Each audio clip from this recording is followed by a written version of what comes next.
হেই viewers, আসসালামু আলাইকুম। It's me উন্নত। Welcome to my video. আজকে আমি আপনাদের সাথে আছি গুরুত্বপূর্ণ কিছু বিষয় নিয়ে। আজকে প্রথম যে বিষয়টি সেটি হলো কোয়েল পাখির মাথায় কেন আপনার পশম উঠে যায়, এদের শরীর থেকেও পশম উঠে যায়, এর সমস্যার সমাধান কি। আর তাছাড়া রয়েছে কোয়েল পাখির যখন দেখবেন আপনার লেয়ার ওয়ান যে ফিড শেষ হয়ে গেলে আপনি কী খাওয়াবেন, সেই হিসাবে আজকে আমি আপনাদের পরামর্শ দিচ্ছি। পুরো ভিডিওটা না টেনে দেখার অনুরোধ রইল।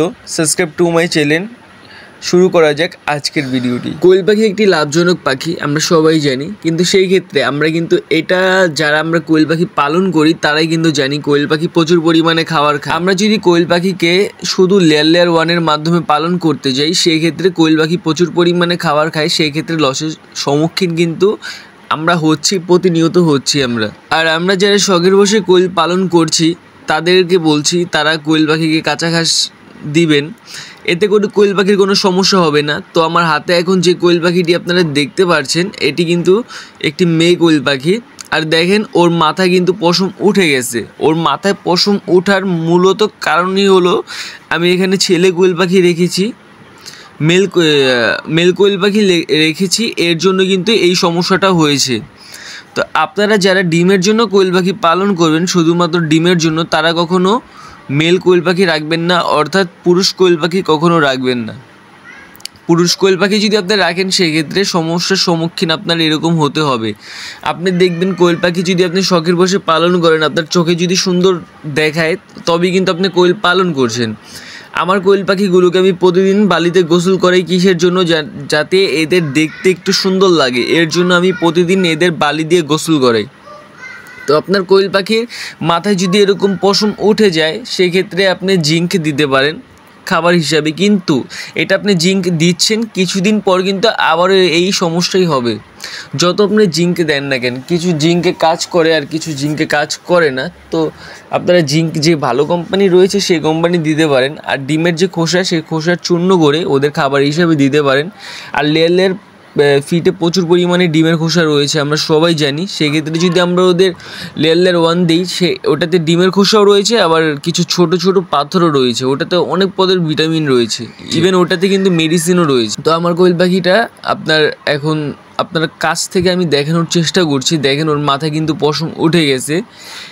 এদের কিন্তু আপনার 6 মাসের মতন, এদের মানে 3টার শুধু 6 মাসের মতন বয়স হবে, আর বাকিগুলো আপনার 2 মাস বা 1.5 মাস এরকম হবে আর কি, 2-1.5 মাস এরকম হবে। আমার আগের যারা ভিডিও দেখেছেন তারা হয়তো হিসাব বুঝে গেছেন যে কতদিন এদের বয়স।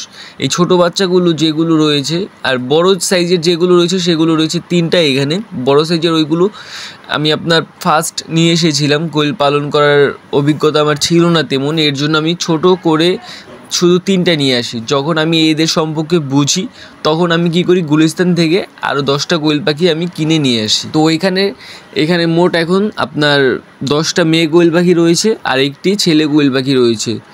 তো আমি চিন্তা করছি ছেলে কোয়েল পাখি আমি এখানে রাখবো না, কারণ ছেলে কোয়েল পাখি এখানে রাখলে প্রচুর পরিমাণে সমস্যার সম্মুখীন হতে হয়। ছেলে কোয়েল পাখি আপনার ডাক দেয়, যদিও ডাক আমার কাছে খুব ভালো লাগে, কিন্তু আপনার ছেলে কোয়েল পাখি রাখলে কিন্তু ওদের মাথায় আপনারা দেখছেন যে প্রত্যেকটি কোয়েল পাখির মাথায় কী সমস্যা হচ্ছে।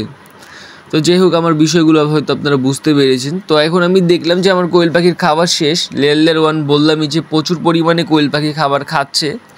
তো খাবার শেষ যেহেতু, এখন আমি ওদের এখানে আপনার মুরগিকে আমি যে গমের ভুসি দিই, এখানে গমের ভুসি রয়েছে, এখানে রয়েছে হালকা পরিমাণ ফিড, তারই সাথে রয়েছে এখানে আপনার ভুট্টার ফাঁকি।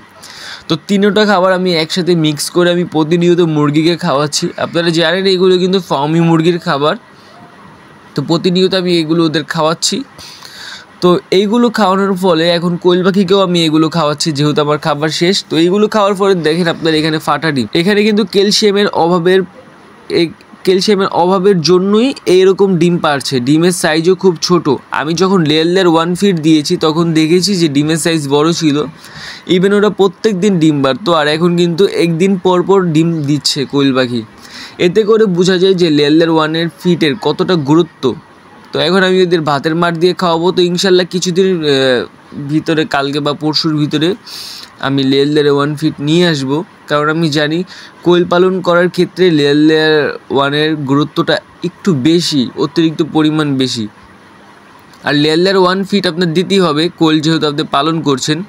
কোয়েল পালন করার ক্ষেত্রে লেয়ার লেয়ার 1 ফিট আপনাকে এটা করতেই হবে, এটা খাওয়াতেই হবে, এটা মানে আপনার দরকার একদম। আপনি অন্য কোনো ফিড কখনোই দিবেন না। সোনালি স্ট্রেটার সেটা আপনি ছোটোতম দিতে পারেন, কিন্তু যখন বড় হয়েছে তখন আপনি সোনালি স্ট্রেটার ফিড দিতে পারেন না।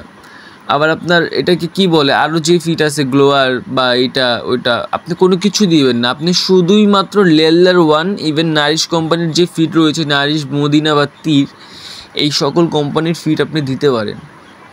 সেক্ষেত্রে খুব ভালো একটি ফলাফল পাবেন। আমি পেয়েছি, আমি আপনাদের বলেছি, আপনারা দেখেছেন।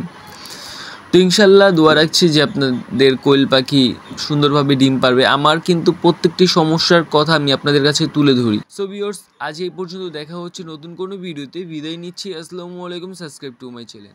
আজকের ভিডিওটি কীরকম লেগেছে অবশ্যই কমেন্টে বলবেন। কিছু যদি বলার থাকে তাও অবশ্যই কমেন্টেই বলবেন।